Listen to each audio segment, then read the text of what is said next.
2026 সালের জুন মাস বাংলাদেশের জন্য অত্যন্ত গুরুত্বপূর্ণ।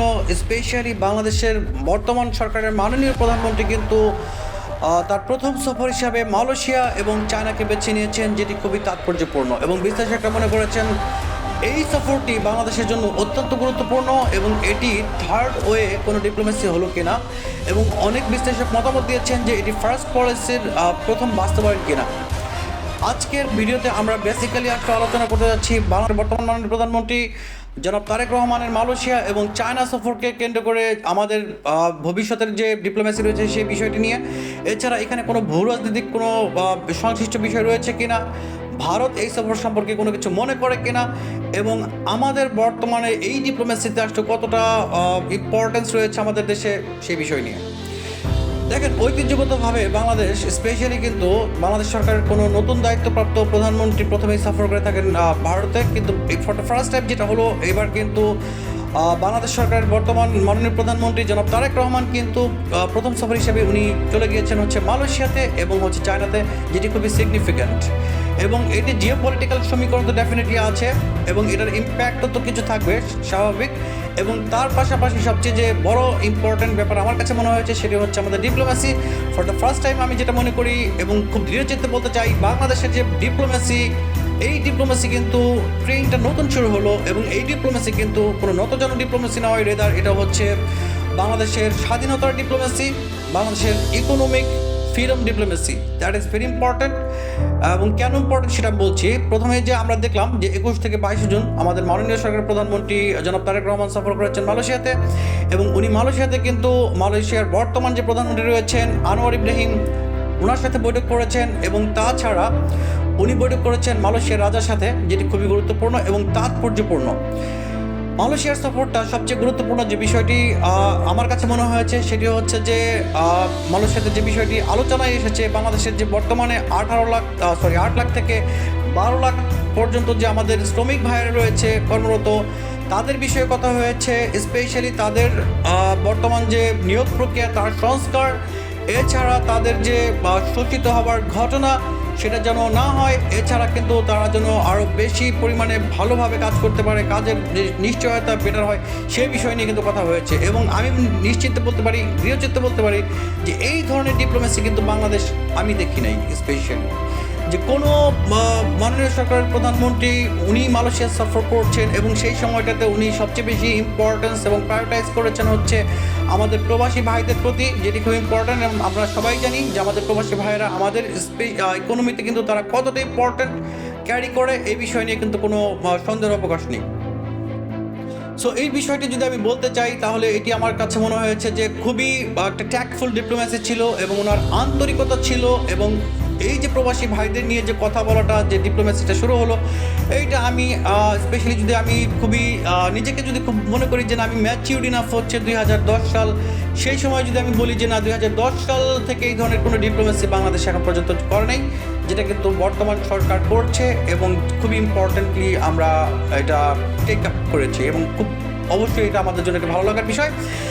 এছাড়া মালয়েশিয়ার সাথে যে কথা হয়েছে সেটা হচ্ছে ফ্রি ট্রেড এগ্রিমেন্ট, এটির দ্রুত বাস্তবায়নের একটি চেষ্টা চলছে, যেটি কিন্তু খুবই গুরুত্বপূর্ণ।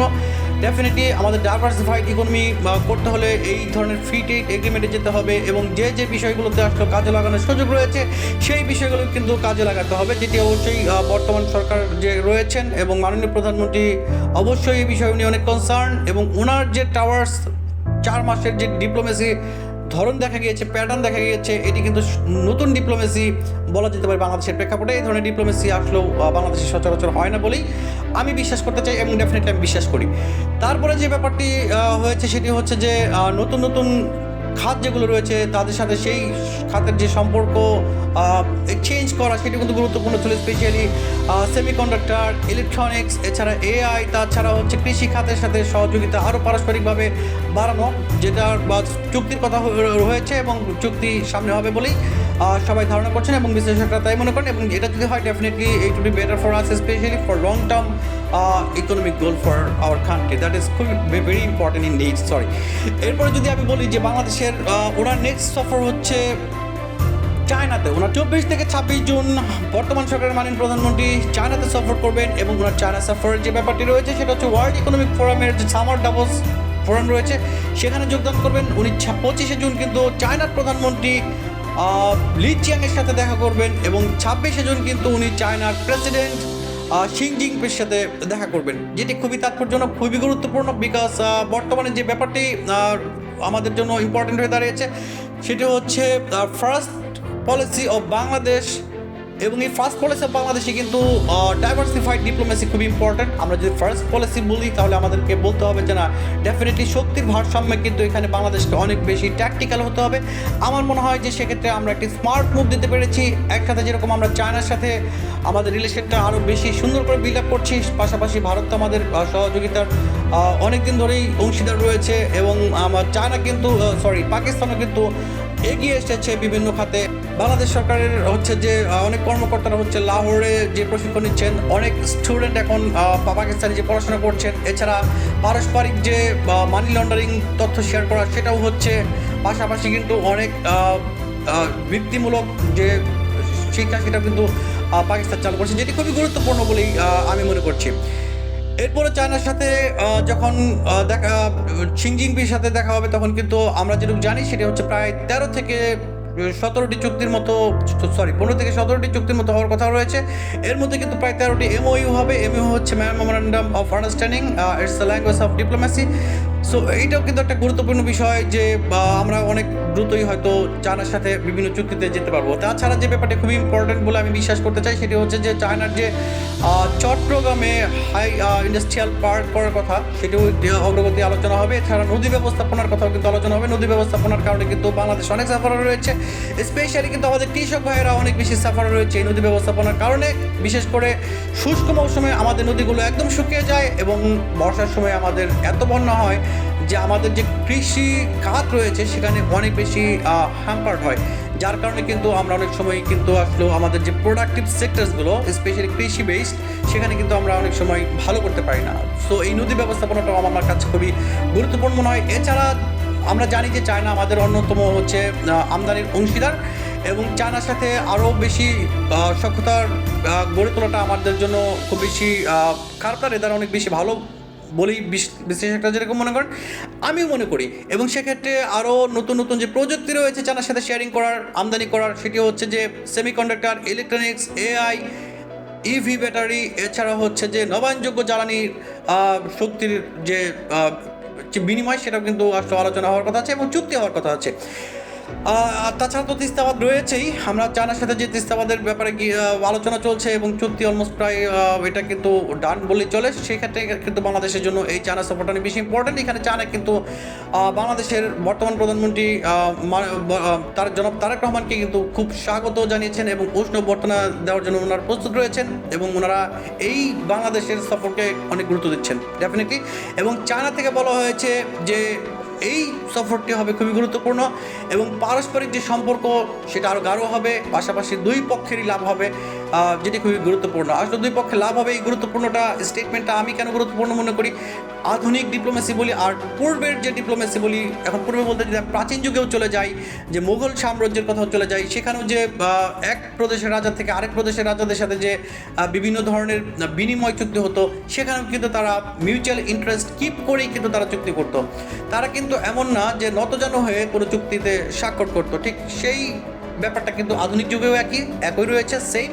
সেখানে কিন্তু চায়না বেশ ভালো একটা স্টেটমেন্ট দিয়েছে, পারস্পরিক দুই পক্ষেরই পারস্পরিক লাভ হবে, এই কথাটি কিন্তু চায়না বলেছে, যেটি আমি খুবই গুরুত্বপূর্ণ বলে মনে করি। এবং এই ক্ষেত্রে কিন্তু বর্তমান সরকারের যে মাননীয় প্রধানমন্ত্রী জনাব তারেক রহমান যে সফর করছেন মালয়েশিয়া এবং চায়নাতে, সেটা খুবই ইভেন্টফুল হতে যাচ্ছে, এবং এর ইম্প্যাক্টটা আমি শিওর 6 থেকে 1 বছর পরে বাংলাদেশের মানুষ দেখতে পারবে, এবং এর সুফলও কিন্তু বাংলাদেশের মানুষ পেতে শুরু করবে। এবং আরেকটি কথা না বললেই নয়, আসল কথাগুলো একপাক্ষিক মনে হলেও কিন্তু আমি সার্টেনলি বলতে চাই, আমার অনেক ভিডিওগুলো আছে আপনারা দেখতে পারেন, আমি কিন্তু খুবই নিউট্রালাইজ কথা বলার চেষ্টা করি। সেটা হচ্ছে যে the way actually our honourable prime minister handled after taking the power of Bangladesh, it is been quite tremendous. এবং তিনি যেভাবে হ্যান্ডেল করেছেন হচ্ছে যে বিগত 4-5 মাস, সেটি কিন্তু এত ইজি ছিল না, বাট উনি এটাকে ইজি করে ফেলেছেন, এবং আস্তে আস্তে কিন্তু উনি বাংলাদেশের মানুষের কাছে এতটাই বেশি গ্রহণযোগ্য হয়ে উঠছেন, যেখানে কিন্তু এই সফরটা আরও বেশি প্রমাণ করেন যে উনি বাংলাদেশের মানুষের জন্য কাজ করতে এসেছেন, উনি বাংলাদেশের মানুষের জন্য কাজ করছেন, এবং ওনার ডিপ্লোমেসিটা হচ্ছে সম্পূর্ণ ডিফারেন্ট, এবং এটা হচ্ছে ইকোনমিক ফ্রিডমের ডিপ্লোমেসি, এটা হচ্ছে সাধারণ মানুষের ডিপ্লোমেসি, এটা হচ্ছে শ্রমিকদের ডিপ্লোমেসি, এটা হচ্ছে আমরা যারা খেটে খাই তাদের ডিপ্লোমেসি। সো আমি মনে করি যে এই সফরটি অনেক গুরুত্বপূর্ণ হবে এবং অনেক ভাইটাল হবে। এখানে কোনো ভূ রাজনৈতিক সমীকরণ আছে কিনা? অবশ্যই আছে, বিকজ আমরা যেহেতু ঐতিহ্যগতভাবে দেখেছি বাংলাদেশের বেশিরভাগ প্রধানমন্ত্রী তাদের ক্ষমতা নেওয়ার পরে প্রথমেই ভারত সফর করছেন ফর দ্য ফার্স্ট টাইম। এটা হলো যে বর্তমান সরকারের যে মাননীয় প্রধানমন্ত্রী আছে উনি ভারত সফরকে এড়িয়ে আসলো মালয়েশিয়া সফর করেছেন এবং চীন সফর করছেন। এর মানে এই না যে উনি ভারতকে অ্যাভয়েড করেছেন, রেদার বাংলাদেশের জন্য এখন যেটা দরকার উনি সেটাই করেছেন।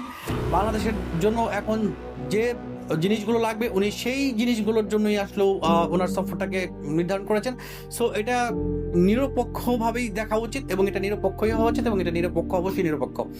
এখন ভারতীয় কিছু মিডিয়া এটা বলেছেন যে তারা খুব উদ্বিগ্ন, তারা খুব কনসার্ন এই ব্যাপার নিয়ে, বিকজ হয়তো তাদের কনসার্ন এখানে যে বর্তমান সরকারের মাননীয় প্রধানমন্ত্রী হয়তো তাদের দেশে হয়তো তাকে সফর করে, কিন্তু বাংলাদেশ ক্লিয়ারিফাই করেছে উপযুক্ত সময়ে বাংলাদেশ সরকার মাননীয় প্রধানমন্ত্রী উনি ভারতেও সফর করবেন। সো এখানে আসলে আমি কোনো কনসার্নের কিছু দেখি না, অলদো কিন্তু এর মধ্যে অনেক কিছু ঘটে গেছে, অনেক কিছু বলা হয়েছে। বাট যেরকম ধরেন অমিত শাহর যে স্টেটমেন্ট, উনি সীমান্তে আধুনিক প্রযুক্তি ব্যবহার করবেন, ড্রোন ব্যবহার করবেন, দ্যাটস ফাইন। যার যার পলিসি ভাবে যে ধরনের ইমপ্লিমেন্টেশন করবেন সেখানে তার ইন্টারনাল ফ্রিডম তো রয়েছে। সেখানে আমি মনে করি বাংলাদেশেরও সেই স্বাধীনতা রয়েছে যে আসলে কোথায় কোনটা করতে হবে এবং কোথায় ফার্স্ট যেতে হবে সেটা বাংলাদেশ নির্ধারণ করবে ডেফিনেটলি। That is ট্রুমেন্ডাস। এখন আমার কথা হচ্ছে যে আমি শেষ কথা বলতে চাই সেটা হচ্ছে ভূরাজনৈতিকভাবে এটি গুরুত্বপূর্ণ হয়ে উঠতে পারে। বিশ্লেষকরা যদি মনে করে থাকেন যে এটি আসলে ভারতকে অ্যাভয়েড কিনা, আমি মনে করি এটা কোনো ভারতকে এড়িয়ে চলে না। বাংলাদেশের যে ডিপ্লোমেসিটা করা দরকার ছিল বাংলাদেশ সেটাই করেছে। এছাড়া কিন্তু বাংলাদেশের যে শক্তির ভারসাম্য সেটাকে বাংলাদেশ ব্যালেন্স করে যাচ্ছে। তো ইন দ্য মিন টাইম আমার কাছে মনে হয়েছে ইটস বিন ফ্যান্টাস্টিক এবং এটি চমৎকার একটি ভিজিট, এবং এই ভিজিটকে কেন্দ্র করে আমার মনে হয় যে আমার কাছে মনে হচ্ছে এটি চমৎকার একটি সফর হতে যাচ্ছে এবং বাংলাদেশের সুফল ডেফিনেটলি ভোগ করবে এবং সময় আরো বেশি বলে দেবে আগামী 6 মাস থেকে 1 বছর পরে বাংলাদেশ এর সুফল পাবে কি পাবে না। সে পর্যন্ত সবাই ভালো থাকুন, শুভকামনা, ধন্যবাদ।